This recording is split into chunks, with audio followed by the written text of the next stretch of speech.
ده بورسلين مقاسه 120 في 120 سنتي. بلاطه شكلها حلو جدا، هتركب في ريسبشن ومطبخ مفتوحين على بعض، مساحتهم حوالي 130 متر. بس حاجه زي دي ما ينفعش تركب كده وخلاص، لازم يتعمل تحتيها صبه خرسانيه مظبوطه بالملي قبل التركيب. ده بقى اللي هنعمله مع بعض دلوقتي خطوه بخطوه.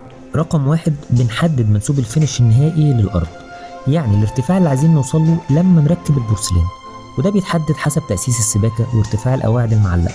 وطبعا في المرحلة دي ميزان الليزر هو صاحبنا اللي ما بنفرقوش أبدا. رقم اتنين، بنبدأ نعمل البؤج، ودي عبارة عن شبكة نقط بنوزعها على الأرض كلها، بتورينا بالظبط كمية الخرسانة اللي احنا عايزين نحطها على الأرض عشان نوصل للمستوى اللي حددناه.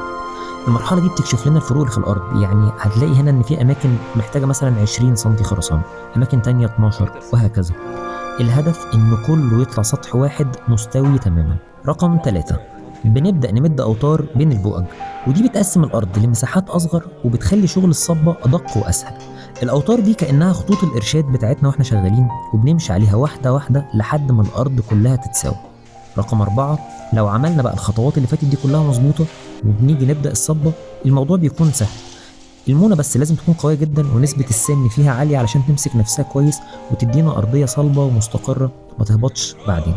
في آخر مرحلة بنراجع الوزنة النهائية بميزان المية الكبير وميزان الليزر علشان نطمن إن كل حاجة مظبوطة فعلا بالملي زي ما كنا عايزين. ساعتها بس نقدر نقول إن احنا جاهزين علشان نركب البورسلين بتاعنا.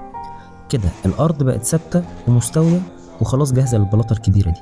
في الفيديو الجاي تعالوا نشوف مع بعض إزاي بنركب البورسلين نفسه.